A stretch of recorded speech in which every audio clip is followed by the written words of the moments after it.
Seres humanos que acompanham o Planeta Podcast, temos um recado para vocês. Show do Planeta Stand-Up, link na descrição.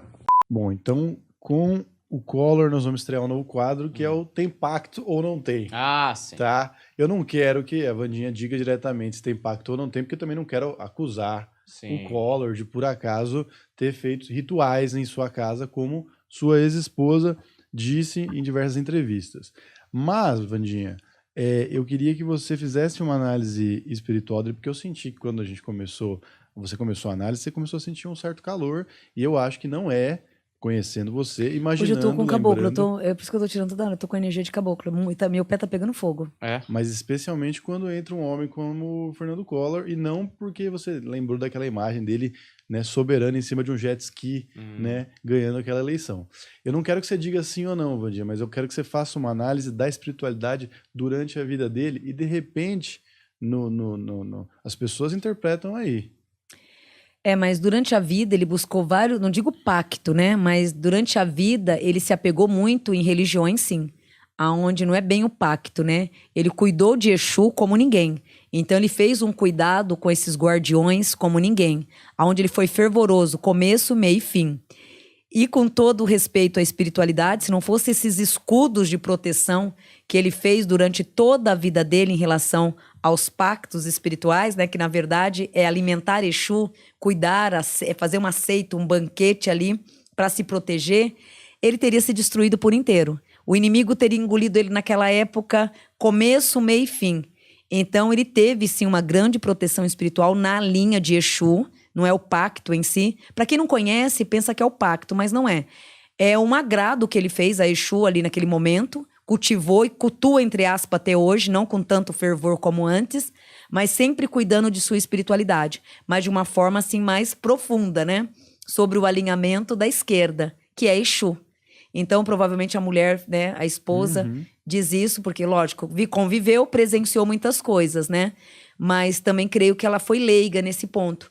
Porque, na verdade, nada é que um acordo que faz com Exu, né? Então, você me protege contra os meus inimigos, né? Faz toda aquela proteção, aquela armadura. São soldados da linha da espiritualidade, do lado da esquerda. Tem pessoas que já entram na matança, né? Que é o caso dele, que fez muitas matanças, né? Tem outras pessoas, que na Umbanda a gente só faz frutas e flores, grãos, né? Mas cada um serve da forma da sua religião. Então não é seita, e sim agrados espirituais. E ele fez e continua fazendo muitos. E se não tivesse feito, naquela época, ele teria se destruído inteiro. Principalmente naquela época, onde ele mexeu com a onça com a vara curta, mexeu em ninho de vespa, como ninguém. Então o ataque foi muito grande. Por intermédio dele também, que não foi flor que se cheirasse, né? Então juntou o útil ao agradável. Mas espiritualmente, se ele não tivesse tido a correria ali, na época, de ter dirigentes bons para auxiliar e fazer o que ele fez, ele teria se destruído inteiro. Porque na carreira pública, bebezão, seja ela na política ou numa empresa, se você não se cuida, começa as invejas. Começa a dor no corpo, começa você quebrando uma coisa, começa o carro quebrando, começa a sua geladeira pifando, a sua televisão do nada, as lâmpadas estourando, sinais.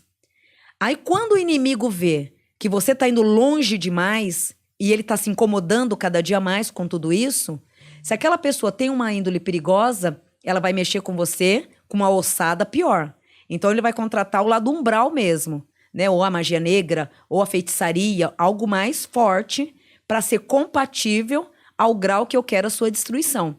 Então eu quero, Deus me livre e guarde, que você morra, que você se estrepe, que tudo que você fez, você se responda, Então eu não vou rezar um Pai Nosso para você. Eu vou bem profundo. Então naquela época, se ele tivesse rezado um Pai Nosso e acendido uma vela branca, ele ia ser engolido. Não ia ser o suficiente. Porque ele estava lidando tanto no físico com tubarões imensos, como na linha da espiritualidade, aqueles tubarões também estavam mexendo com muitas magias. E magias pesadíssimas. Pesadíssima, pesadíssima. Então, ou ele cantava a mesma música, ou ele seria engolido. No meu ver espiritual, ele se defendeu. E diga de passagem, eu faria o mesmo, mas de outra forma. Sem tanta matança, né? Mas me defendendo.